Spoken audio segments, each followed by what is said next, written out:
Amén. Bendito Dios, gracias te damos, Señor, por este nuevo día que nos has dado, Señor. Gracias que tus misericordias y tus bondades son nuevas para nosotros cada día.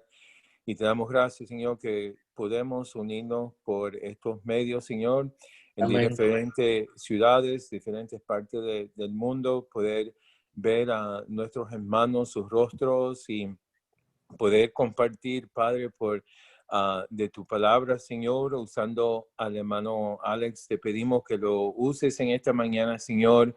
Ministra a nuestros corazones, Señor, en dándonos lo que nosotros necesitamos.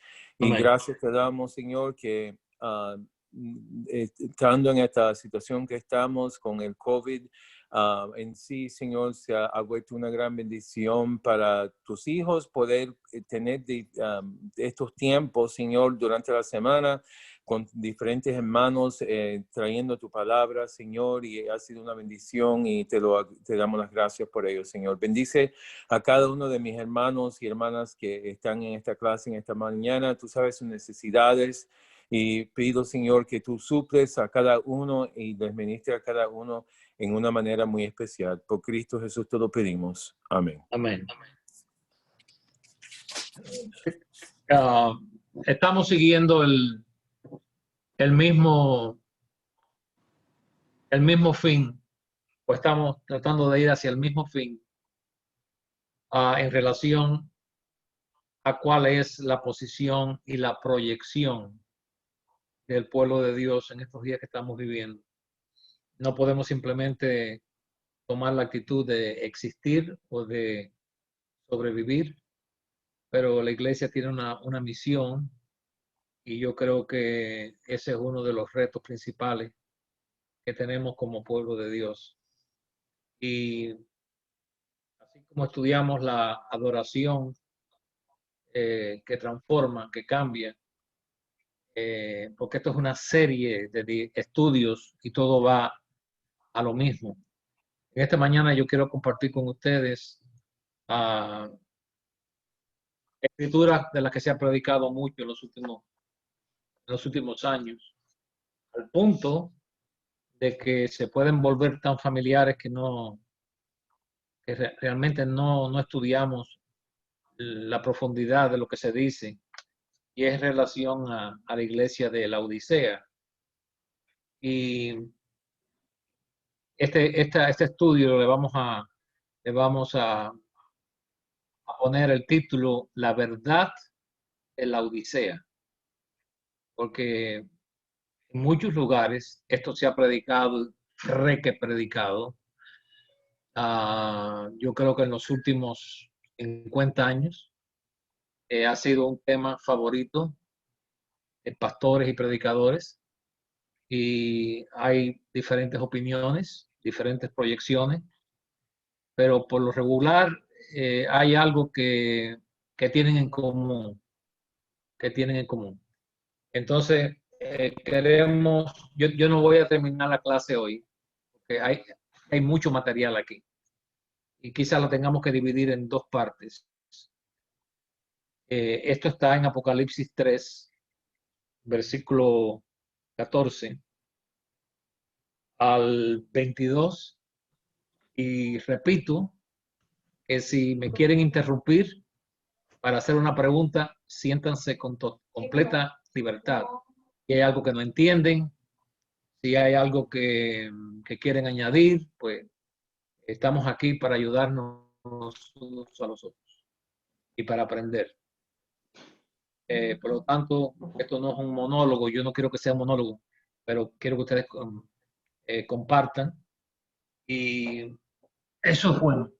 Yo he recibido y sigo recibiendo llamadas por teléfono en relación a situaciones fuera de aquí de Miami y en otros lugares. Hay una reacción que yo creo que es muy favorable. Creo que algunos están comenzando a despertar, algunos están comenzando a darse cuenta de algunas cosas, y eso lo sé por la información que yo recibo directamente. ya sea por correo, ya sea por teléfono o por celular. Apocalipsis 3:14, leyendo dice, y escribe al ángel de la iglesia en la Odisea. Primeramente recordemos de que este ángel no es un ángel, un ser angelical, sino que representa al líder principal o el pastor o el ministro de estas iglesias que aparecen aquí en los primeros capítulos de Apocalipsis.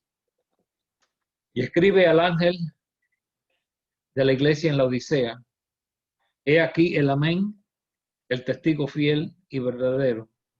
El principio de la creación de Dios dice esto. Le llamo la atención a que recordemos que en los tiempos antiguos, por lo regular, ellos firmaban las cartas al principio y no al final. Por eso que ustedes leen siempre en las cartas del apóstol Pablo cuando dice yo, Pablo, ya esa es su firma. No es como nosotros que escribimos una carta y entonces firmamos al final de la carta. En estos tiempos la costumbre era dar a conocer quién estaba escribiendo esta epístola o esta carta. Y en cada una de estas cartas, que son 7, el Señor Jesucristo se presenta como el remitente al principio de la carta, dependiendo de la condición de los que van a recibir esta carta y la van a leer. Y en esta ocasión, Él se presenta como el amén, como el testigo fiel y verdadero, y el principio de la creación de Dios. Y esto lo vamos a entender cuando comenzamos a leer o cuando terminamos leyendo la Odisea.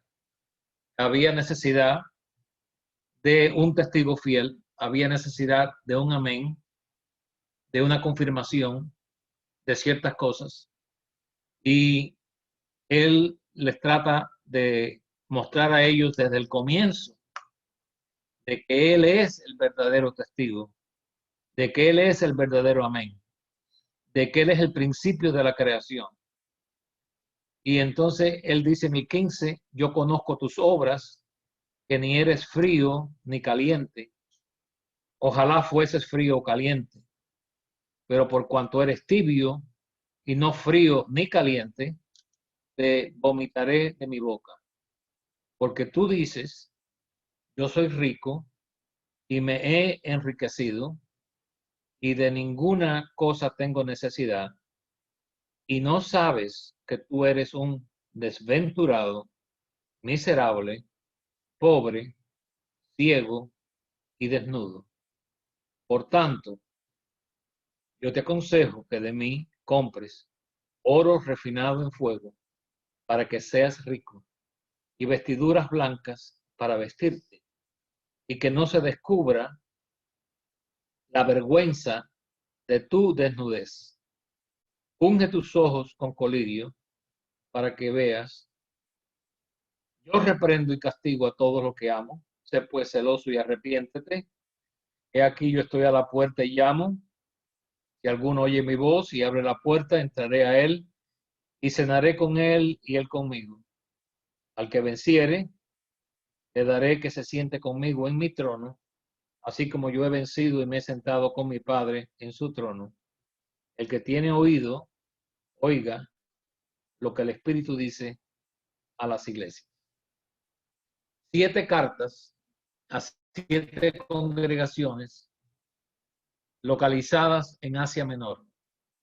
Lamentablemente no tenemos el espacio aquí para tener un mapa, para poder enseñarles la geografía y poder ayudarlos a tener una mejor visión en sus mentes de dónde estaban estas iglesias. Estas iglesias estaban en la zona de lo que hoy se llama Turquía, en Asia Menor. Toda esa región que cubre Turquía, hoy la Turquía moderna, ahí en esa región había 7 congregaciones que habían sido fundadas en su mayoría en los 3 viajes misioneros del apóstol Pablo. Y cuando Juan, ya yo se lo he creo que dicho, después que él retornó a su vida normal, vamos a llamarle normal, porque estos apóstoles nunca vivieron vidas normales por causa de tantas situaciones y por la misión que tenían ellos. Ellos se quedaron con líderes, mensajeros, quienes son llamados ángeles en estas cartas. Y el apóstol Juan escribe estas cartas no queriendo implicar con eso de que él lo escribe de él, sino que el Señor Jesucristo le dice a Juan que la escriba y que se las envíe. Y claramente queda establecido que el verdadero autor de estas cartas es el Señor Jesucristo. Y estas cartas son enviadas y podíamos comenzar a explicar todas estas cartas, pero esa no es mi intención. Mi intención es tratar con ustedes con la última, porque la última describe realmente la situación o la condición o el estado de la iglesia en estos últimos días finales. No vamos a ponerle fecha, pero es la última etapa de la iglesia en la tierra. Y lamentablemente tenemos que admitir que la condición o la situación que describe esta carta es bastante triste, lamentable, pobre, de que después de tantas persecuciones y de tantas victorias y de haber vencido tantas apostasías que la iglesia venció, nos encontremos en este tiempo final en una condición tan triste y lamentable, tan ciega y miserable, tan pobre y en tanta necesidad de reconocernos a nosotros mismos como que no estamos donde debíamos estar. Esa es realmente la proyección. Y vamos a comenzar. Ya les dije que la localidad de la Odisea era en Asia Menor y la Odisea estaba situada entre otras 2 ciudades en un valle llamado Lisus. Ahora, si a alguno le interesa escribirlo, es Lycus,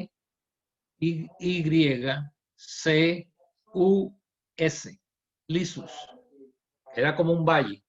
Y la Odisea estaba localizada entre 2 ciudades ahí.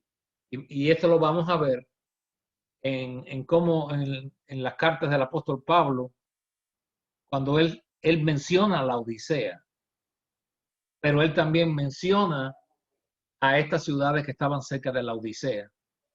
Y no creo que eso es casualidad. Eso nos ayuda a entender un poquito mejor.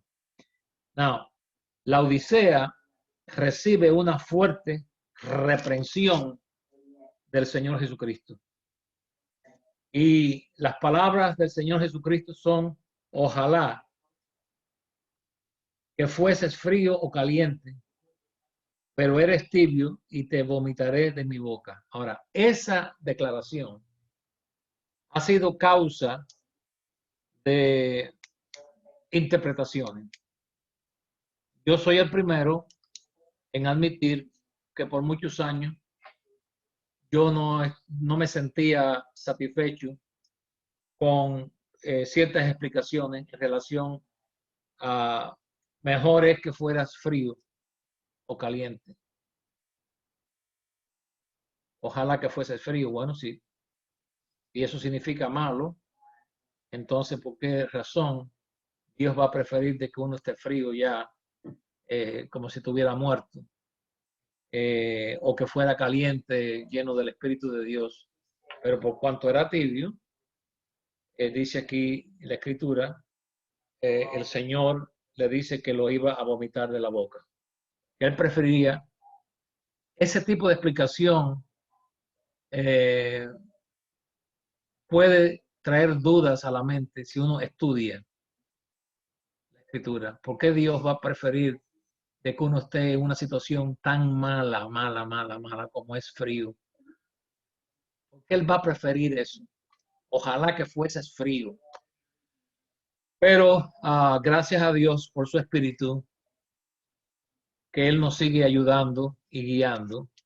Y muchas veces tenemos que estudiar el contexto de una escritura, lo que está delante, lo que está detrás, a quién se le escribe y por qué se le escribe, para poder obtener un poco de entendimiento. Todo esto de lava tus ojos con colirio, compra de mi oro, todo eso tiene un significado.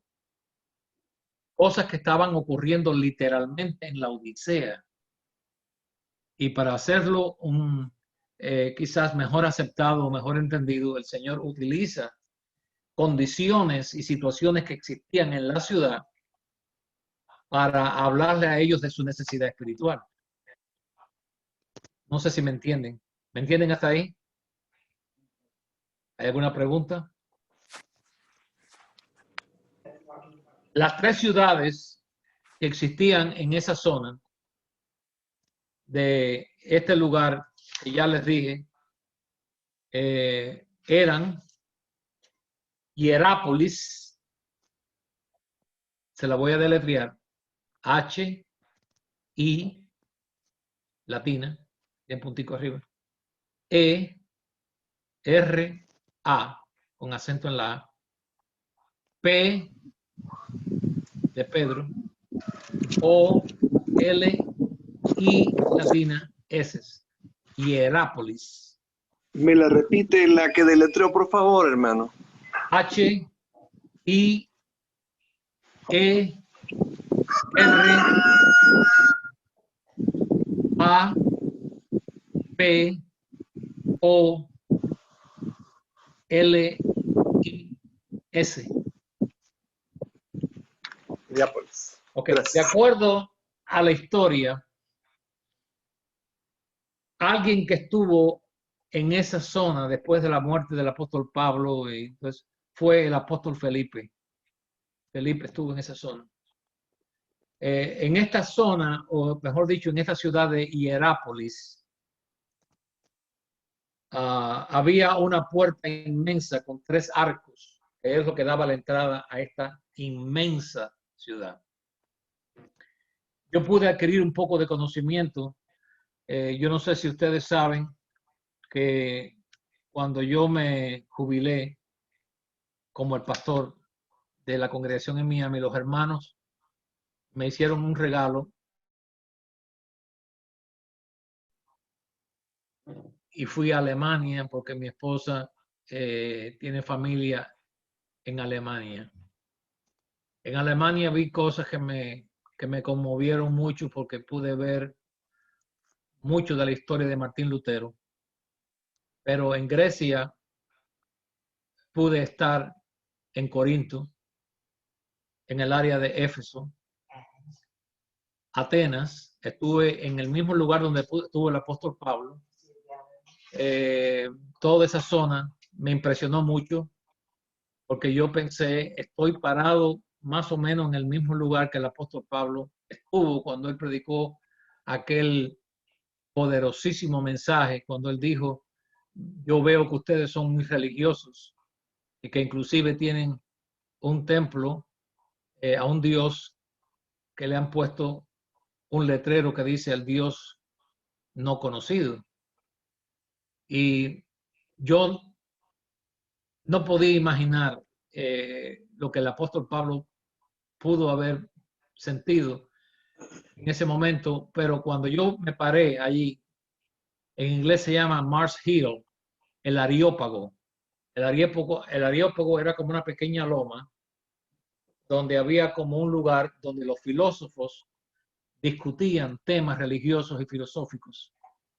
Y por eso que Pablo fue allí, porque a él lo trajeron para que hablara de este Dios que ellos, del cual nunca habían oído. Entonces, parado allí, parado y mi esposa allí, yo miré hacia atrás. Y cuando miré hacia atrás, sentí un impacto tan grande, porque habían cientos y cientos y cientos de templos gigantescos hechos de mármol blanco que los arqueólogos han podido sacar de ruinas. Una cosa imponente. Y yo pienso en que cuando el apóstol Pablo vio aquello, él tiene que haberse sentido impactado cuando él dijo, veo que ustedes son muy religiosos, que la palabra esa religioso, cuando uno la busca en el contenido de la palabra, es ustedes son muy supersticiosos, porque han hecho tantos templos a tantos dioses que tienen el temor que a lo mejor se los olvidó uno y entonces le pusieron al Dios que no conocemos. Y entonces el apóstol Pablo le dice, a ese Dios que ustedes no conocen, es a quien yo predico. Y él les predicó acerca del Evangelio de Jesucristo. Y todo estaba bien, hasta que él mencionó la resurrección. Cuando el apóstol Pablo menciona la resurrección, ellos no pueden concebir que un Dios que supuestamente había sido matado o crucificado, como el apóstol Pablo lo decía, hubiera vuelto a vivir, hubiera resucitado. Entonces nos dice la palabra que desde ese momento la mayoría no quiso oírlo más, pero que algunos creyeron. Y ahí se destapa una de las grandes verdades de cómo de un puñadito, un grupito nada más que creyó, se levantó una congregación después en Atenas. Toda esa zona, yo estuve en el lugar donde Pablo trabajó con Aquila y Priscila. La guía de nosotros nos explicó que ella se especializaba en los viajes del apóstol Pablo y nos enseñó cosas que yo no las hubiera podido reconocer.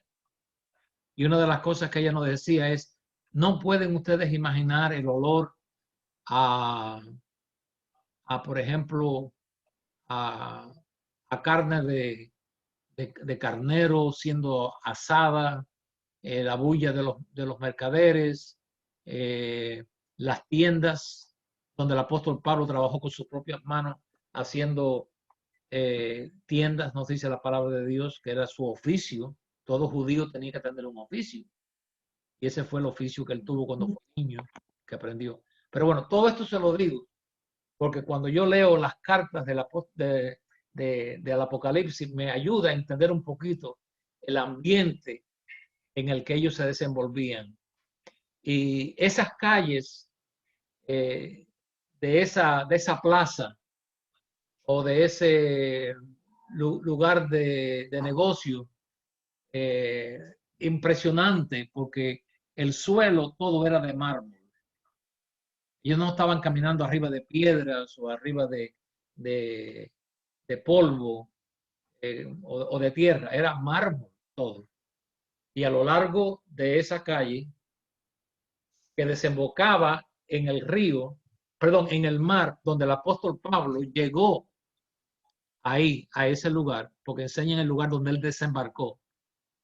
Todo esto es muy interesante, que arroja un poquito de luz cuando uno comienza a leer las cartas del apóstol Pablo en referencia a estas ciudades. Por ejemplo, esta que estamos hablando, Hierápolis, la puerta daba una entrada a una avenida. Esa avenida tenía 1,5 millas, no sé cuánto esto es en kilómetros. El sistema métrico para mí todavía sigue siendo un problema. No sé si viene siendo como 2 o 3 kilómetros aproximadamente. Quizás algunos de ustedes me ayuden con eso, porque yo realmente no sé. El gobernador de esa zona era Domiciano, romano claramente, y él se había declarado Dios, él se había declarado un Dios a quien había que adorar. Este es el ambiente en el que Felipe está tratando de ministrar el evangelio en una ciudad entregada por completo a la idolatría, habían edificado allí una tremendísima estatua de Diana y otra a Domiciano, el emperador. Una ciudad que estaba envuelta totalmente en una religión pagana, idólatra. Y ahí está Felipe, quizás amenazado de muerte, pero siempre recordando las palabras del Señor: no temáis a aquellos que pueden matar vuestros cuerpos, temed más bien a aquel que puede destruir vuestras almas. Y no creo que Felipe se dejó intimidar por esta cultura pecaminosa. Yo pienso en nuestra misión, en nuestra pasión. Ayer una joven me llamó, que no vive en la Florida, para pedirme consejos en relación a la situación que ella tiene en la universidad y a la presión que ella está sintiendo de llamados cristianos en esas universidades que están teniendo clubs, unos clubes para leer la Biblia, para orar y demás. Entonces ella me estaba preguntando a mí qué es lo que yo creía. Yo le di mi consejo que no se lo voy a decir a ustedes porque realmente puede tomar tiempo. Y ella entendió que realmente esa era la mejor forma. Ahora, Hierápolis era conocida por sus manantiales. Aquí entramos ahora en la Odisea. Por los manantiales de agua caliente que tenían propiedades sanadoras.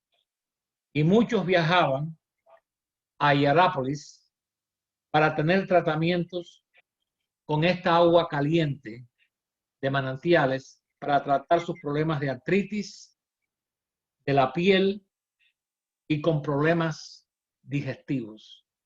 Tratamientos que se daban por causa de estos manantiales de un agua caliente. Por favor, no se ponga en su bañadera a bañarse con agua caliente hirviendo, queriendo acabar todos esos problemas. Pero en ese tiempo era lo mejor que había. Y dice que estos baños de asiento de agua caliente sí son buenos.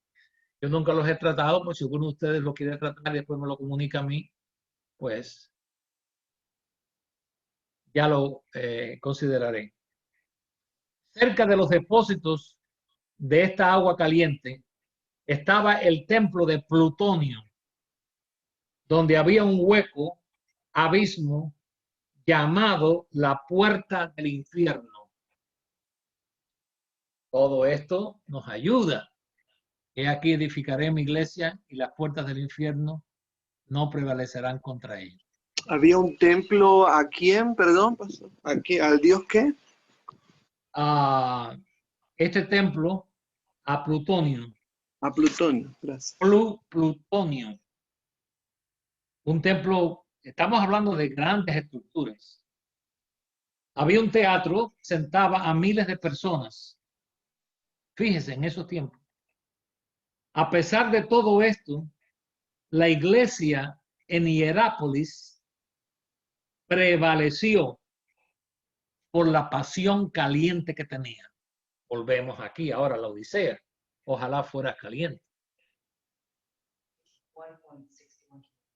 ¿Qué tiempo era? La avenida. Ok. Ok.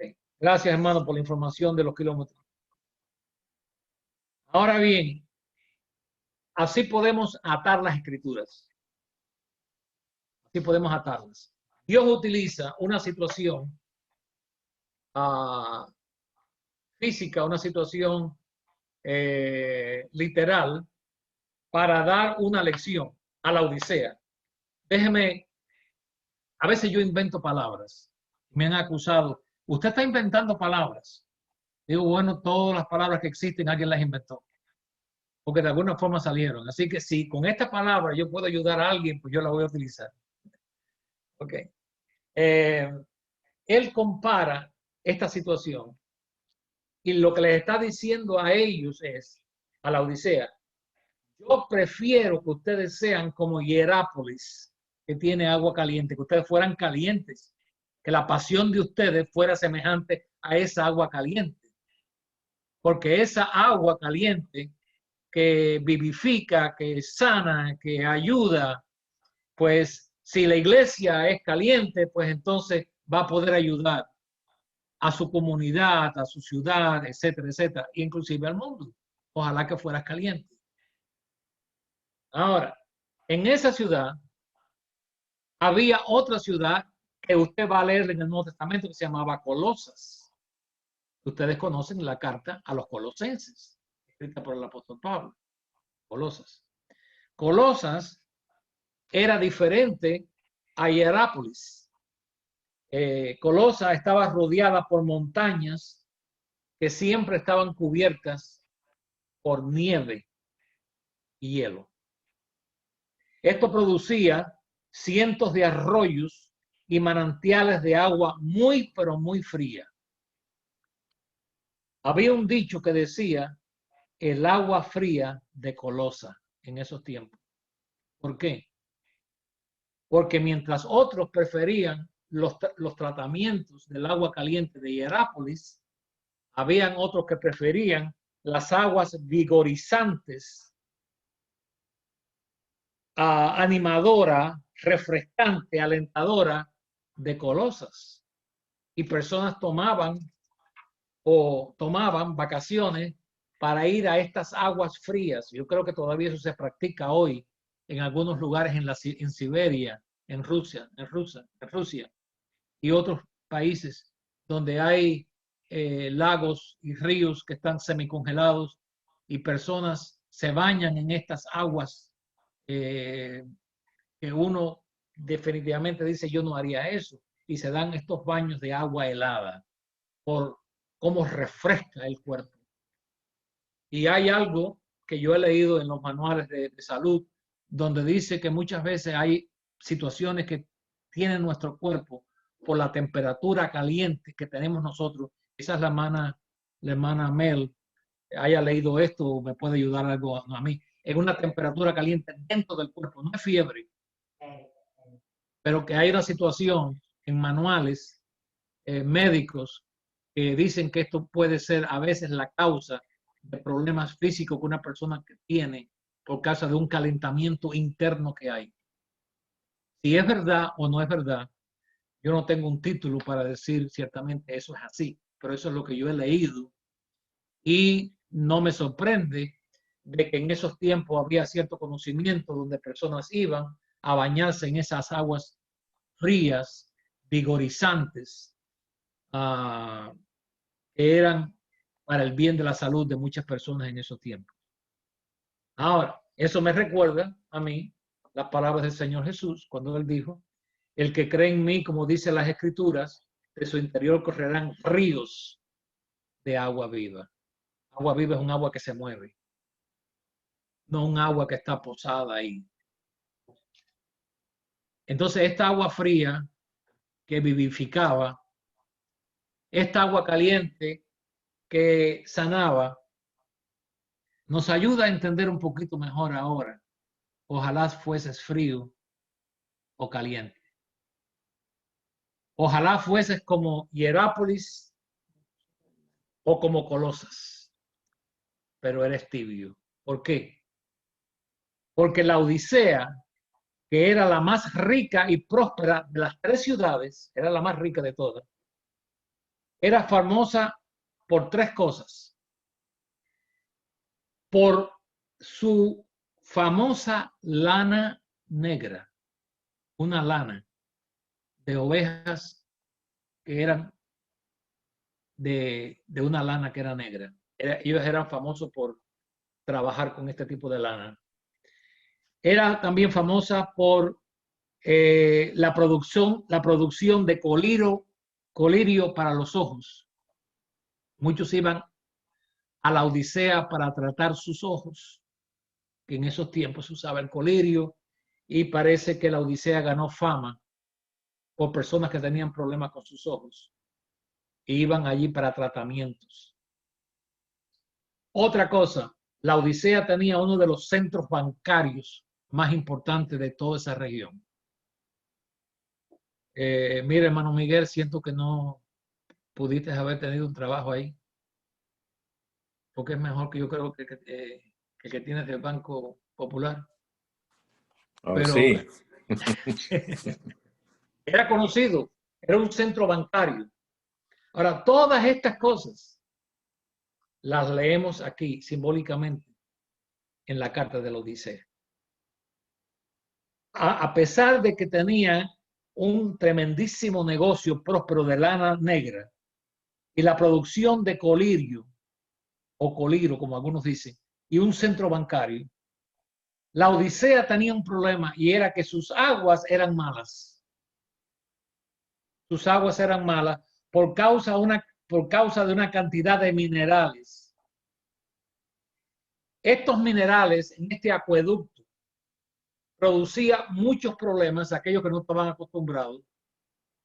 Por ejemplo, cuando yo salgo de viajes a otros países, yo tengo que tomar agua de botella. Yo no puedo tomar agua como otros lo toman porque yo enseguida me enfermo del estómago. Cuando yo voy a Cuba, yo tengo que hacerlo. Porque si no, ya al segundo día ya comienzan problemas conmigo. Entonces, al que se acostumbra a tomar esa agua, bueno, los que viven en esos países están acostumbrados a tomar el agua que le dicen aquí, en unos le dicen la pila, otros le dicen, yo no sé los nombres. Grifo. El grifo. Llave. El grifo en grifa, pero bueno, tenemos que entender que era un agua que hacía mucho daño al que no estaba acostumbrado, producía muchas náuseas a aquellos que la tomaban. Y los descubrimientos, aquí es donde viene la importancia de la corroboración, los descubrimientos arqueológicos muestran tuberías tupidas por la acumulación de esos minerales. Los arqueólogos han encontrado eso. Y no hay que ir muy lejos. La última vez que yo fui a Cuba, utilizamos el baño. Y el baño, ¿cómo le llaman ustedes? La taza, el toilet se dice en inglés, en otros lugares dicen otras cosas. Inodoro. El inodoro, gracias. Bueno, el agua el agua no pasaba. Yo con mucha pena le dije al hermano José, que es el encargado allí, dije, hermano, yo lo siento mucho, pero mira lo que ha pasado, el agua no pasa. Y entonces el hermano trajo a alguien que conocía de plomería y me dijo, ay hermano, esto no se puede arreglar ni pasando un cable, ni pasando diferentes cosas que se pueden utilizar. Tenemos que sacar el inodoro, y los inodoros en Cuba, en la mayoría de los lugares, está cimentado. O sea, no está agarrado con tornillos que se puede levantar. Está cimentado en la mayoría de los lugares. En este lugar estaba cimentado. Ellos tuvieron que romper el cemento donde estaba el inodoro y entonces levantar el inodoro, y entonces yo comencé a oír unos golpes. Le dije, hermano, ¿qué están haciendo? ¿Destruyendo el baño? Digo, no, estamos tratando de quitar la acumulación de minerales que tiene esa tubería. Había como si fuera un tapón, así, de este tamaño, de minerales, que no dejaba pasar el agua. Un mineral malo. Él me dijo, esa es el agua que nosotros tomamos aquí en Cuba, por la cantidad de unos minerales que no son buenos para la salud. Pero nosotros estamos acostumbrados a eso, si no ya estuvieran muertos. Entonces, uno de los hermanos allí, que el hermano Luis Manuel conoce, el hermano Lafita. ¿Te recuerdas de él, verdad, hermano? Yo lo vi, yo no sé, también, es que hay palabras que yo no sé, como ustedes las usan en sus países. Nosotros le decimos a eso una mandarria, otros le dicen diferentes cosas. Es un martillo, pero es un martillo grande así. Un combo. ¿Cómo es? Combo. Muy bien. Le estaban dando golpes con un cincel. Tampoco sé si ustedes conocen la palabra cincel. Yo sé que los pedazos eran tremendos. Y entonces estoy usando esta analogía para que entiendan lo que estaba pasando en la Odisea, el agua era mala por causa de unos minerales que producían problemas intestinales a aquellos que no estaban acostumbrados a tomarla y que daban náuseas. Todo eso el Señor Jesucristo lo utiliza para decirle, ya que no eres como Areópolis, que tus aguas son calientes, ni eres como Colosas, que sus aguas son frías y refrescantes, pero son tibias, te voy a vomitar de mi boca. Ahí tenemos un poquito de entendimiento. Ahora sí entiendo por qué Dios prefería de que ellos fueran fríos, pero no fríos espiritualmente, fríos porque están refrescados, se sienten refrescados. Y usted lo sabe, cuando usted se baña con agua fría, quizás no sea lo más deseable o lo más, como yo diría, codiciado por algunos, pero el agua fría lo refresca a uno de tal manera que si usted está medio dormido, usted se despierta y usted siente ese fresco en su cuerpo. Muy bien.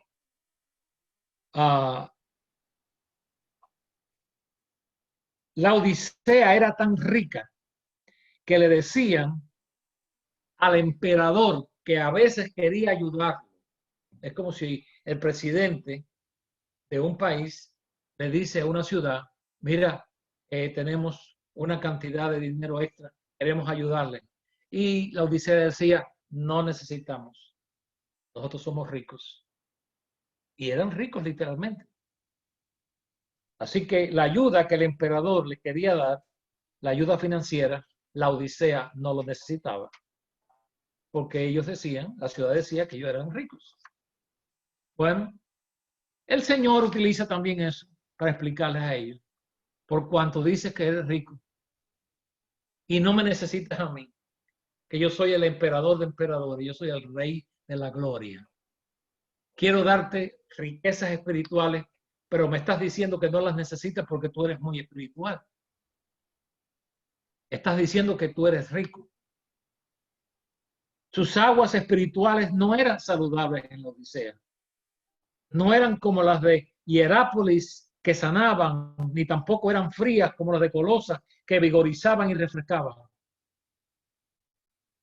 Para nosotros, en esta etapa que estamos viviendo, frío y caliente no es malo y bueno. No significa ojalá que fueras malo o ojalá que fueras bueno. Pero por cuanto no eres ni malo ni bueno, eso no tiene sentido. Pero uno no puede explicar lo que uno no entiende. Y uno no puede predicar con certidumbre lo que realmente uno no está convencido que es la verdad. Pero cuando uno comienza a investigar, uno se da cuenta porque el Señor dice, ojalá que fueras caliente, ojalá que fuera frío, pero por cuanto tus aguas no son aguas buenas, te vomitaré de mi boca. Entonces, lo que Dios nos está diciendo a nosotros es que no somos beneficiosos si no somos fríos ni calientes. Si el mundo que nos rodea, y yo sé, porque yo no quiero decir algo que pueda hacerles sentir a ustedes que ustedes no están bien o que no estamos bien o que me refiero a una forma no de problema. Pero yo creo que tiene que haber algo en nosotros que aquellos que están en busca de la verdad, aquellos que son realmente buscadores de buenas perlas. ¿Se recuerdan de la parábola del que buscaba la buena perla? ¿Se recuerdan? ¿Usted sabe por qué él encontró la gran perla? Porque él estaba buscando perlas. El hombre que está en busca de verdad, tarde o temprano va a encontrar la verdad. En este caso, ellos estaban en un estado de satisfacción propia tan grande que ellos no se daban cuenta de su condición como existe hoy. Ahora, ¿Por qué no lo veían? Por la simple razón de que estaban ciegos. Tú dices que ves, pero eres ciego. Unge tus ojos con colirio. El Señor no estaba aquí diciéndole a ellos que fueran a la farmacia a buscar colirio para que se la pusieran en sus ojos de una forma literal. Ellos estaban ciegos espiritualmente. Es una forma de ceguera parcial. ¿A qué dice? Explíqueme eso.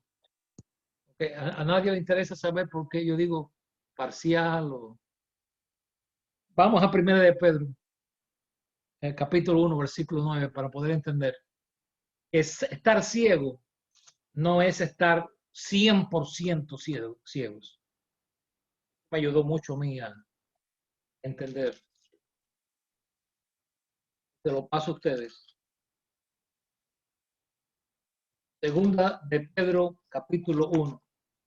Y uno de ustedes, por favor, léalo.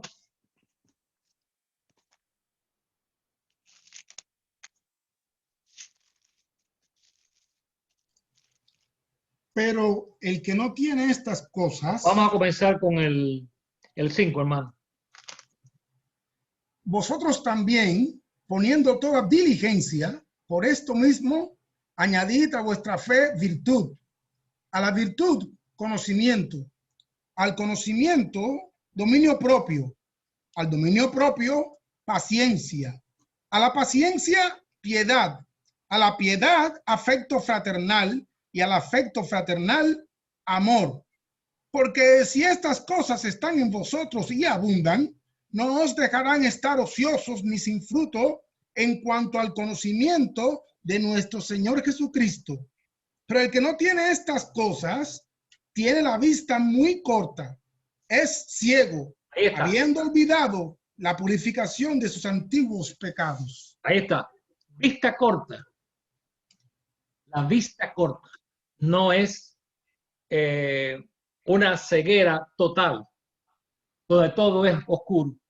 Vista corta es vista, ¿no? Es vista, ok. Se entiende por las escrituras que es llamado ciego. Aquí hay personas en Estados Unidos que quizás, siempre me menciona la hermana Mel, porque si ustedes no saben, la hermana Mel es una de las mejores enfermeras que hay en Corpus Christi. Entonces, y la hermana Pari, que también doctor, por allá. Casi no hay enfermos en esa zona, ¿verdad, hermano? Muy pocos. Ah, porque usted es tan buena doctora. Escúchenme ahora lo que les voy a decir. Una persona puede tener la vista corta y aquí en Estados Unidos se le va a llamar ciego. Entonces, en la Biblia, aquí tenemos la escritura, tu vista es corta, por lo cual eres ciego. Esa es la ceguera de la Odisea. Ellos no ven bien.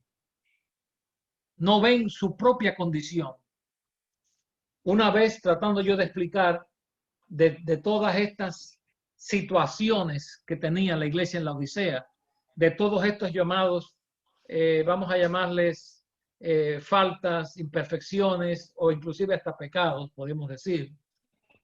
De estas, ¿cuál es peor? Bueno, todas son malas, pero hay una que es la llave y es la ceguera. Porque el que es ciego no va a ver lo otro que tiene. Entonces, si podemos sanar nuestra visión en estos tiempos que estamos viviendo, vamos a poder resolver muchos asuntos y problemas que el pueblo de Dios tiene hoy. Por lo tanto, es necesario ungir nuestros ojos con colirio para poder ver, no las faltas de otros necesariamente, no es eso, pero para poder vernos a nosotros mismos y poder ver lo mucho que individualmente y colectivamente nosotros necesitamos de Dios. Que no basta decir yo soy salvo, yo conozco a Cristo, yo oro por la mañana, yo oro por la tarde, etcétera, etcétera, etcétera. Tenemos que vernos a nosotros mismos. Y eso es muy, eso es muy, pero muy difícil para algunos. Porque hay líderes religiosos que no se le puede ni mencionar la posibilidad de que ellos no están viendo lo que deben ver. Y ellos ven eso como una acusación. Ellos ven eso como un ataque personal, lo cual no debe ser así. Debemos siempre estar listos para considerar nuestra condición y decir, puede haber una razón. Y llevarlo a Dios en oración y dejar que Dios nos registre, examine. Muchas veces decimos desde el púlpito, hay cosas que yo he dejado de decir a través de los años porque no creo que son correctas. Una de ellas es, hermano, examinemos nuestros corazones en esta noche. No, yo no puedo examinarme a mí mismo porque yo puedo pasar por alto muchas cosas. Tengo que dejar que Dios me examine. Es como si yo me puedo examinar, ¿para qué voy a ir al doctor? Entonces yo tengo que ir a Dios en oración y estar el tiempo que yo necesite estar en mis rodillas hasta que Dios me enseñe lo que yo puedo estar necesitando, que yo no veo que lo necesito. Y eso toma humildad. Y eso toma una condición bastante abrumadora para algunos, porque no, que va, eso no es, eso me abruma, eso es demasiado para mí. ¿Cómo yo voy a comenzar a dudar ahora? No es dudar. La palabra de Dios nos dice que aquel que se mira en la palabra de Dios es transformado de gloria en gloria. Okay. De gloria en gloria. Lo cual quiere decir de que no podemos estar en una situación pausada, sí, ni para atrás ni para adelante. Estamos en un neutral. Mucha bulla en el motor, pero realmente no vamos a ningún lugar. Es como sentarse, vuelvo a usar la palabra que no sé si ustedes la utilizan, en Cuba decimos sillón, otros dicen balance, que es ese mueble donde usted hace así, para atrás y para adelante. ¿Usted sabe cuál es? La mecedora. Ahí está, la mecedora. Estamos en una mecedora, estamos en un sillón, estamos en un balance, puede haber otra más. Estamos haciendo algo, pero no estamos yendo a ningún lugar.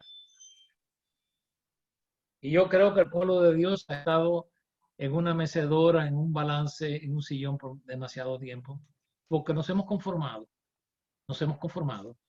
y nos hemos dado muchos golpes de pecho y palmaditas en el hombro o dejar que otros no los den, creyéndonos cuán espiritual somos, qué bien estamos, cuán alto estamos, y que alguien nos venga a retar a nosotros. Es para nosotros una cosa ofensiva. Y yo lo digo porque yo he pasado por eso. Yo estuve una vez en un lugar donde alguien se sintió ofendido. Entonces, yo miro la condición de la Odisea, por eso la lección la estamos titulando La verdad de la Odisea. Porque hay mucho aquí. Yo estoy simplemente tratando de romper el cascarón de la condición, porque esto tiene que ver con nosotros en los días que estamos viviendo. Y yo sé que algunos predicadores van a decir, hermano, estamos en el tiempo de la Odisea. Bueno, es verdad, esa carta describe la condición generalizada del pueblo de Dios hoy, pero yo no tengo que estar así individualmente. Y una congregación en particular no tiene que estar así. No tiene que estar así. Eso va a llevar oración, eso va a llevar el que Dios nos registre, el que Dios haga con nosotros como hacen algunas amas de casa o hace la tintorería, otra palabra que no sé si ustedes la utilizan, cuando llevan la ropa a un lugar a que se la planchen, a que se la laven y demás, que la primera cosa que hacen es registrar los bolsillos, sacan los bolsillos, a ver si alguien dejó dinero, ahí sacan los bolsillos, lo sacan todo, sacuden todo, para ver si hay algo ahí. Tenemos que dejar que Dios nos saque y que chequee nuestros bolsillos, y que chequee todas las zonas y todas las áreas, ¿no? Y antes de comenzar a pedir, Señor, bendíceme y Señor, dame, vamos a pedirle a Dios que Dios nos revele, Señor, revélame. ¿Dónde es que yo falto? ¿Qué es lo que me falta a mí? ¿En qué condición estoy yo? ¿Están mis aguas calientes? ¿Están mis aguas frías, refrescantes? ¿O mis aguas están tibias? Que no sirven ni una para una cosa ni para la otra. Mi vida no tiene efecto, mi vida no toca a nadie. Tenemos que entender y comprender de que hay un reto muy grande en este tiempo que estamos viviendo. De tal manera es esta, me fui ya, donde él le dice a ellos en el 17, porque tú dices yo soy rico y me he enriquecido. Eso había pasado en la ciudad, pero estaba también comenzando en la iglesia. Ahí, en esa congregación, no sabes que tú eres un desventurado, miserable, pobre, ciego y desnudo. Ahora, en su mente, utilice su imaginación. Un grupo de personas, por favor, desnudas, ciegos, miserables, con un himnario cantando y adorando a Dios. Y mira para el púlpito y se encuentra que lo que están predicando están iguales. Porque dice, eso es terrible. Bueno, sí, es terrible. Porque esto es lo que cuenta. Queremos ir al cielo. Queremos llevar a cabo la misión que Jesucristo le encomendó a su iglesia. Piensen conmigo. Piensen conmigo en lo que les voy a decir. Vamos a generalizar. ¿Cuántas congregaciones se han levantado para Dios en los últimos 25 años? Están predicando el mensaje de la sana doctrina de lo que es la iglesia. Hay congregaciones, yo tengo que decirlo porque yo le digo a las personas, yo ya estoy muy viejo ya para estar reteniendo el tiempo que me queda puede ser corto, así que lo que voy a decir tengo que decirlo ahora para que no tener sangre en mis manos. Ok, hay congregaciones en este país, yo voy a hablar por este país, donde les importa otra palabra que es difícil para mí. En Cuba pueden decir 2 chícharos, en Cuba pueden decir un bledo. 3 pepinos. ¿Estoy bien, hermano Luis Manuel, en eso? ¿Son 2 chícharos o 3 chícharos? Encontrar un bledo, sí, exactamente. Ok. Ok, pues, ¿hay algunas expresiones por ahí que ustedes pueden tener? O sea que no les importa Pepino. nada. ¿Cómo? Un 3 pepino. pepinos. ¿Un pepino? 3 pepinos. ¿Cuántos pepinos, hermano? 3 pepinos. Pero 3. hermano, con 3 pepinos se hace una tremenda ensalada. Importa un Ok. comino. Comino también. Sí. El comino es una semillita así chiquita. Ahora, que no les importa nada el trabajo de las misiones en otros lugares del mundo. Lo de ellos es tener su congregación, ocuparse de ellos, tener sus culticos, ¿me entienden? Pero ellos no piensan en los que no han oído el evangelio, por lo tanto, misioneros no salen. Estados Unidos hubo una vez en la historia de este país, donde cientos y cientos de misioneros salían a otros países. Inglaterra envió miles de misioneros alrededor del mundo. Para aquellos que no lo saben, el país que más misioneros ha enviado alrededor del mundo fue Inglaterra. Hoy en Inglaterra, yo diría que más de la mitad de los templos llamados cristianos se han convertido en nightclubs, porque los templos los están cerrando continuamente porque la gente no va. Cuando yo estuve en Alemania, los familiares de mi esposa me enseñaron los templos, me dijeron, todos esos templos están cerrados. Esos templos grandísimos, a lo mejor lo que tienen nada más que son 2 o 3 miembros adentro. Y él me dijo, ¿por qué no predicas? Digo, ¿a quién le voy a predicar? A los bancos. Porque él venía aquí y él oía la predicación. Ellos profesan ser luteranos. Y cuando ellos oían esta verdad, eso era como darle con un martillo en la cabeza. Entonces, lo que yo estoy tratando de comunicarle es que el celo por las misiones, por el trabajo en alcanzar a otros países, en llegar a las puertas, por tantos medios que existen ahora, eso se ha perdido. Para aquellos que no lo saben, en los años 60, yo me recuerdo de cultos donde por lo menos un culto en lo que se llamaba aquí un camp meeting o se llamaba una convención, por lo menos uno era dedicado a lo que eran las misiones. Y alguien predicaba ese mensaje. Y cuando ese mensaje se predicaba, el Espíritu de Dios se movía de una forma tan grande que no había suficiente lugar en el altar de jóvenes llorando, dedicando sus vidas para irse en las misiones. Eso se acabó. Eso no existe aquí en este país ya. Porque todo el mundo está interesado en qué. Bueno, en ir a la universidad, en tener un trabajo, a ver quién paga más. No hay peso por las almas. ¿Y quiénes son culpables de eso? Sobre todo los líderes, que no han creado ese sentir. Que no han creado ese sentir en sus congregaciones. ¿Por qué? Porque sus aguas son tibias. Porque ellos ya han perdido, como yo diría, el estar excitados, si podemos usar esa palabra, por las cosas de Dios.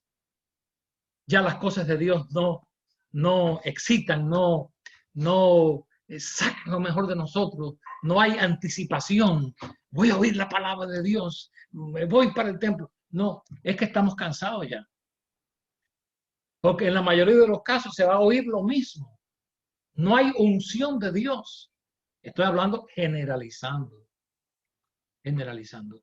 Es la razón por la que necesitamos un avivamiento. Entonces, ese avivamiento en muchos lugares lo interpretan haciendo bulla. Para decir, Dios está aquí. Pero bueno, está bien, está aquí. Pero el asunto es que yo quiero llevar a Dios allá. Porque ya yo lo tengo, pero yo quiero que otros también lo tengan. Entonces, estamos en esta situación con la que tenemos que batallar, y esto en cierta manera, aparte de ser un estudio de las Escrituras, es también un reto de que podamos incrementar en nuestra oración, hacer nuestras oraciones más sólidas, más consistentes, y en vez de estar orando por todo el mundo que nos rodea, yo creo que el pueblo de Dios necesita orar por él mismo, por lo menos por un tiempo.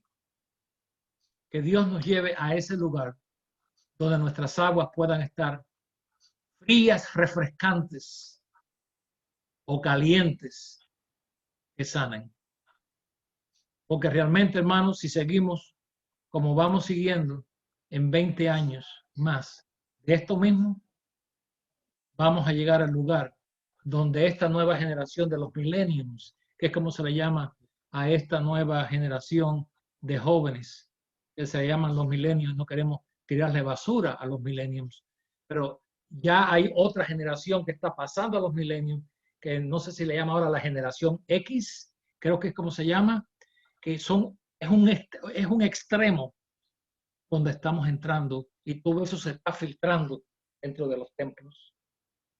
Y entonces nosotros como pueblo de Dios tenemos que ungir nuestros ojos como colirio y poder entender de que tenemos que estar en un lugar donde no vamos a levantarnos de nuestras rodillas hasta que Dios nos dé lo que nosotros sabemos que necesitamos, que Dios nos dé el valor para hablar, que Dios nos dé el coraje. El coraje en algunos lugares se interpreta como estar uno enfadado, pero coraje no significa eso. Coraje significa vivir sin el temor, sin temor de hablar, sin temor de que me hagan así, que me clasifiquen como un rebelde, que me clasifiquen como alguien que quiere menear el bote, ¿no? Como alguien que quiere causar problemas. Porque no queremos causar problemas. Pero la Biblia me enseña a mí, hija de Sión, levanta tu voz. Levanta tu voz y proclama. No te moldees, no te dejes moldear. No te dejes moldear por el ambiente en el que tú estés, sea religioso o no sea. Porque el diablo quiere moldear nuestra mente, meternos miedo a que nos acomodemos a algo que ya sabemos no es lo que Dios quiere para nosotros hoy en día. Y eso tiene un precio. Eso tiene un precio. Yo estaba, y ya voy a terminar, creo que fue antes de ayer, fui a la tienda y mientras que yo estaba pagando, un hombre estaba detrás de mí, parece que estaba un poco agitado, ¿no? Estaba un poco agitado y estaba hablando. No, porque aquí hay que hablar, aquí hay que levantar la voz. Y yo le dije, mire, señor, hay que levantar la voz, pero esté dispuesto a levantarla y pagar el precio que le va a costar a usted y a mí levantar nuestra voz. Yo estoy dispuesto a levantarla, pero también yo estoy dispuesto a pagar el precio de levantar la voz. Porque va a haber quienes no entienden, quienes no comprenden, quienes nos van a perseguir.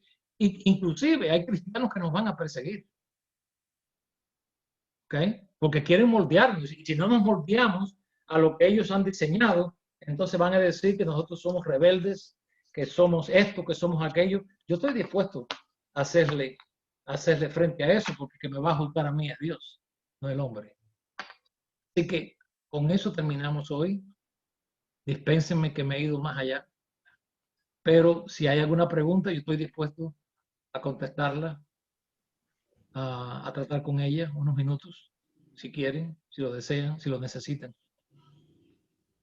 Gracias, hermano Alex. Buenos días. Buenos días, hermana Consuelo. Para mí ha sido algo hermoso. Siempre estoy aprendiendo. Le pido a Dios que me dirija, me ayude, porque sí, realmente, todo lo que usted ha dicho es una verdad. Nos hemos estancado, que hay un peso en mi corazón que no está conforme. Y como usted dice, siempre deseando, anhelando saber más, conocer más. Yo me pongo en las manos de Dios, hermano. Pero gracias por la ayuda que usted nos da, por todo lo que usted nos hace sentir, porque muchas cosas, yo a la verdad, hay cosas que yo ignoro, hermano. Pero gracias a la palabra de Dios y a lo que Dios a usted le ha dado, porque realmente ha sido una bendición para mi vida. Yo me siento tan contenta, tan feliz, pero mi mente un poco ahora sí, Señor, ¿en qué estoy fallando? Yo me mido, hermano, con eso y doy gracias a Dios por ello. Que Dios me ayude, que el Espíritu de Dios me guíe para poder ahora sí discernirlo, vivirlo y testificarlo y darlo a conocer, pero principalmente yo. Gracias, hermano. No me dé gracias, hermano. Gracias a Dios. Yo me siento en la misma manera que usted se siente. Yo no estoy tratando de decir con eso de que ya yo lo alcancé desde el punto de vista que yo no necesito más. Yo sigo encontrando, yo sigo buscando, Dios me sigue guiando. Pero una de las cosas que más daño le puede hacer al pueblo de Dios hoy en día es el conformismo. Sí, hermano. Si fuera por el conformismo, nada se hubiera hecho en la iglesia, en la historia. Si hubiera sido por conformismo, la hermana E. Faith Stewart nunca hubiera ido a Cuba porque todos estaban en contra de ella, de que ella fuera a Cuba a predicar. Y los pastores se pusieron en contra de ella. Pero ella creyó lo que dice la Biblia. Tenemos que obedecer a Dios antes que los hombres. Amén, amén. Y esos hombres no son los hombres del mundo, son los hombres que inclusive profesan ser gente de Dios, que no tienen la misma visión que uno tiene. Y uno tiene que ser no conformista en eso. No podemos conformarnos. No, hermano. Hay algo en nuestro corazón que nos pide, nos exige. Claro. Sí. Esa es la señal del hambre de Dios. Sí, es un peso. Sí, como dice aquí, no os conforméis a este siglo. Amén, amén. Eso está en Romanos 12, no conforméis a este siglo. Cuando leemos eso, estamos pensando siempre, bueno, que no nos conformemos al mundo, que no comencemos a bailar, que no comenzamos a estar en las cosas del mundo. No nos conformemos al espíritu que hay en este siglo. Exactamente. Y es el espíritu de la Odisea. No nos conformamos a eso. Dice, sino transformados por medio de la renovación de ¿qué? De nuestro entendimiento. Si no cambiamos nuestra mentalidad, nuestro entendimiento, nunca vamos a cambiar. Nuestra mente tiene que cambiar primero. La renovación. Eso es lo que el apóstol Pablo nos dice aquí en Romanos capítulo 12. Amén. No podemos conformarnos. Si nos conformamos, estamos mal. Nos vamos a hundir. Es Y no verdad. vamos a dejarle nada a la próxima generación que viene atrás de nosotros. ¿Qué le vamos a dejar? Eso yo lo he predicado una y otra vez. ¿Qué le estamos dejando a esta generación que viene pisando nuestros talones? Sí, hermano. ¿Alguna otra pregunta? Me impactó, perdón. Usted hizo una observación o una pregunta impactante. Con permiso. Sí, y dijo, si ya nos pusimos a pensar cómo estaremos en 20 años. Y realmente si no avanzamos, imagínese, imagínese, pastor, yo tengo cuántos años de estar predicando y siento como lo que usted decía, como que damos 2 pasos adelante y como que volvemos a regresar al mismo lugar. Sí, sí. Y que por eso que necesitamos el avivamiento. Esa es la razón por la que necesitamos una manifestación como nunca ha habido antes del Espíritu de Dios. Esa es una de las razones. Siga, hermano, perdón. Sí, eso sentí cuando usted dijo qué va a pasar en 20 años. Yo dije, si seguimos así, que avanzamos 2 pasos y regresamos 2 pasos como si estamos dando vueltas en el mismo lugar, así siento, y estamos preocupados por eso, ¿verdad? Porque sentimos como que de pronto topamos con un muro y volvemos a regresar al mismo punto. No sé, es bien complicado. Poder explicarlo es bien difícil, pero sí yo he visto eso. Viene gente a las congregaciones. Nosotros los pastores creemos que ya entendieron. No. Y a los 3, 4 años me doy cuenta que se van bien fácil, como si lo que enseñamos y lo que compartimos fuera cualquier cosa. Eso, no sé ni cómo explicarlo. No, es difícil poder explicar eso, hermano. Lo que sí es necesario, porque yo, con el permiso de la hermana Conchita, que yo creo que ya se despidió, está ahí todavía ahí, yo pienso en aquellos que ya tenemos cierta edad. Ya yo no estoy pastoreando, pero yo tiemblo al pensar en aquellos que ya tienen cierta edad, cuando ellos no puedan pastorear, quien tome los púlpitos. Es algo realmente horrorizante. ¿Quiénes van a dirigir el pueblo de Dios en 20 años? ¿Quiénes van a estar delante de la grey proclamando la palabra de Dios? Están ungidos, conocen ellos la verdad, aman realmente. Déjeme decir esto, porque hay un mensaje que yo prediqué una vez. ¿Qué queremos? ¿Posición o posesión?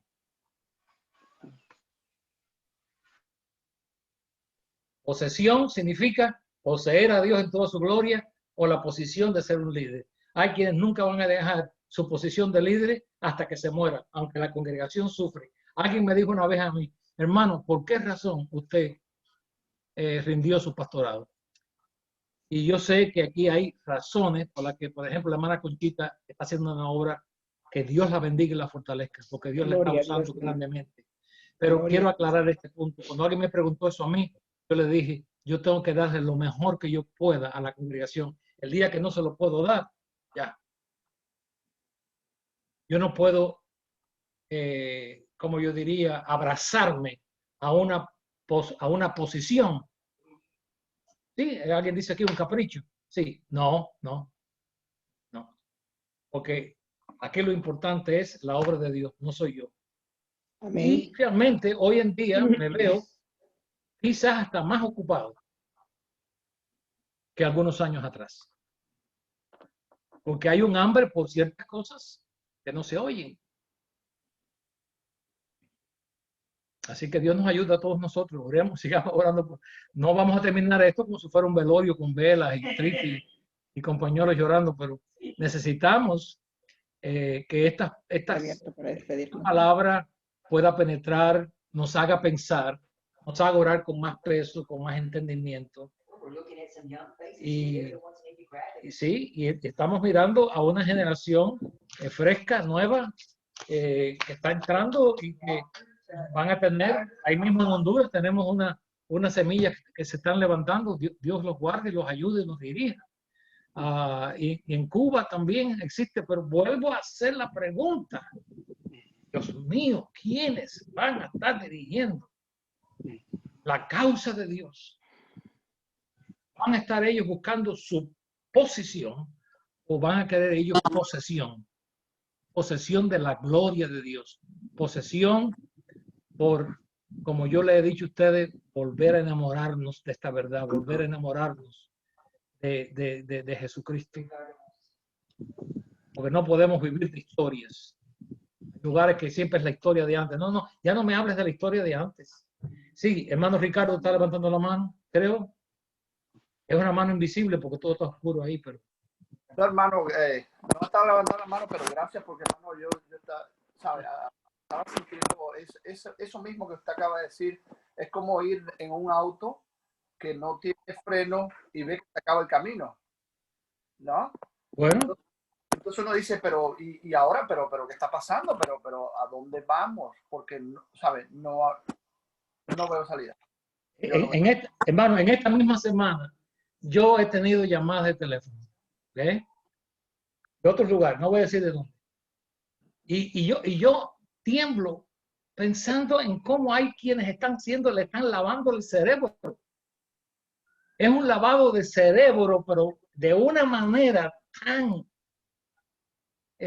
haciéndose como que ellos viven en el cielo. No. Eso hay que tirarlo abajo. Dios nos ayude a tener el valor. Yo cuando lo oí me caí en la boca y no dije nada porque yo soy enemigo de confrontaciones a menos que yo tenga que hacerlo en un momento dado. Si mi alma está en peligro y los míos están en peligro, yo voy a hablar. Y yo voy a decir y yo voy a hacer preguntas. Porque uno no tiene que necesariamente pelear, pero hay preguntas que hay que hacer. Batallas que debe saber escoger las batallas también. ¿Sabes? Batallas. Exactamente. Hay que saber. Pero también corremos el peligro que mientras más nos demoremos en esperar de que algo ocurra,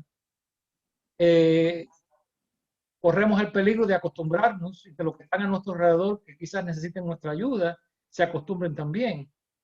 Porque viene eso, nos acostumbramos a eso y ya después decimos, bueno, pero ¿qué va a pasar? No vale la pena. Déjame, es como la gente que dice, no, yo no quiero irme. Yo quiero ayudar desde adentro. No, la Biblia dice, todavía dice, salir de ella por lo mismo. Hay un llamado de Dios. Yo no puedo estar en un lugar donde hay una enfermedad y esperar de que yo soy tan fuerte espiritualmente que puedo vivir dentro de la enfermedad sin que yo finalmente también me enferme. Bueno, y esto parecerá medio loco lo que voy a decir, pero, o sea, y lo digo, lo puedo decir porque hay personas, o sea, hermanos maduros y que sabemos lo que estamos hablando, pero no ha sido tan mala la pandemia en el sentido del filtro que ha hecho en la iglesia. Es como sacudir el árbol. Ajá. ¿No? La pandemia lo que ha venido en algunos lugares es simplemente a sacudir a los que realmente nunca estuvieron pegados. Entonces estuvieron ahí solamente y toda la cosa, no van a regresar muchos y al final de la historia nos da cuenta que no es tan así como decíamos, no estaba el punto ese espiritual, celestial en que decían y cosas así. O sea, de cierto modo hasta la pandemia ha contribuido a hacer una limpieza. Bueno, Dios permite, porque hay muchos que están pegados, ¿entiendes? Que ellos mismos se pegaron con cinta adhesiva y no son parte de la vida, pero se pegaron. Ellos mismos se pegaron.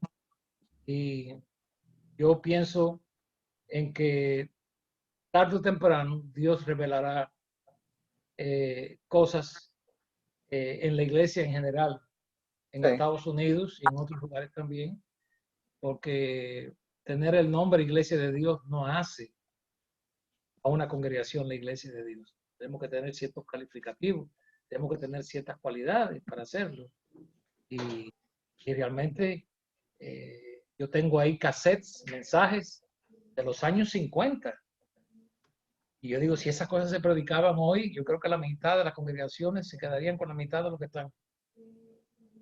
Porque era un evangelio bien cortante, ¿no? Bien cortante. Y los pastores eran hombres de Dios y mujeres de Dios que se tiraban en el altar a llorar. Y eso lo dice Joel, que el sacerdote y el levita lloren. Porque los pastores quieren que la gente llore, pero ellos no quieren llorar. Ah, bueno, ¿llorar por qué? Llorar por su condición. Porque el principal responsable es el líder. El líder tiene que llorar. Llorar porque por él mismo o por ella misma. Y admitirlo y no tener temor de decir, yo no he sido todo lo que yo debiera hacer. O hermanos, perdónenme por no haber predicado quizás más duro que lo debía haber predicado. Y hermanos, perdónenme porque hay pastores que no conocen a la congregación. Hay pastores que predican y se esconden después que predican. Se esconden. Y para poder hablar hoy, aquí en Estados Unidos yo lo digo, con un pastor, eso es, busque, haga una fecha, tal día. Y muchas veces estos pastores traen 3 o 4 para intimidar a esta pobre oveja que viene con preguntas. Todo eso es como una mafia espiritual. Señor, ayuda. Una mafia espiritual, una mafia religiosa. Existe en muchos lugares y algunos de ustedes que están oyendo esto, quizás sea nuevo para ustedes. Dice, pero ¿cómo es eso posible? Es posible. Estamos viviendo los últimos días. Por eso es que Dios tiene aquí en la Biblia un mensaje con 7 plagas y 7 trompetas por estos tiempos que estamos viviendo. Así que, mi hermano, vamos a estar alentados, ¿ok? Vamos a glorificar el nombre de Dios y darle gracias porque Dios es fiel para sostenernos, para ayudarnos, para ungir nuestros ojos y para no desalentarnos. Al contrario, este no es tiempo de desaliento, este es tiempo de batalla. Así que Dios los fortalezca y los bendiga a cada uno de ustedes. Vamos a orar, hermano. Vamos a orar. Padre Celestial, bendecimos tu nombre en esta mañana por este tiempo que hemos podido compartir. Quizás hay cosas que son difíciles de entender, de comprender y mucho menos de masticar y digerir. Pero pedimos que el Espíritu de Dios nos dé a cada uno de nosotros lo que nosotros necesitamos para poder ser verdaderos soldados en esta batalla del Armagedón. Señor, queremos tus bendiciones, queremos ser alentados, queremos vivir gozosos en ti y entendemos y comprendemos que también hay otra parte que no podemos simplemente barrer debajo de una alfombra, y es que tenemos que luchar por esta verdad, como dijo el hermano Judas en su carta, contender por la fe que ha sido dada a los santos. Bendice a cada uno de estos hermanos, estos obreros, que tu presencia se haga real en sus vidas y que tú los guíes como el buen pastor que eres. En el nombre de Jesús. Amén. Que tengan un día bendecido, hermano. Amén. Igualmente, hermano. El que me quiera llamar, el que me quiera escribir, ya saben. Dios los bendiga. Bendiciones. Gracias, buenos días. Amén. Saludos. Buenos Dios días. los bendiga a todos. Ya buenas tardes, no son las 9:30 todavía. Hermano Miguel, vete y desayuna, hermano. Ok, hermano. Ustedes también. Hasta luego. Ya yo desayuné ya, hermano. Ok. Gracias, hermano Ale, por Ah, ya se fue. Pues nada, hermano. Gracias. Dios los bendiga. Tengan buen día. Pasen buen día, amén. Gracias. Ok. Aquí tenemos Amén. al hermano David Verovide que vino a arreglarme todas las cosas malas que están aquí en la casa.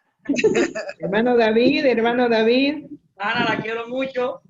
igualmente, Siempre con el hermano. corre, pero la quería saludar personalmente. Sí, Dios bendiga, hermano. hermano David. Bendiciones. Dios le Igualmente, mi bendiga. hermanito. Hasta luego. Me comunico con él de vez en cuando. Bueno, que la pasen bien. Gracias, hermano. Hermano Santos, sigo orando por ti. Buenos días.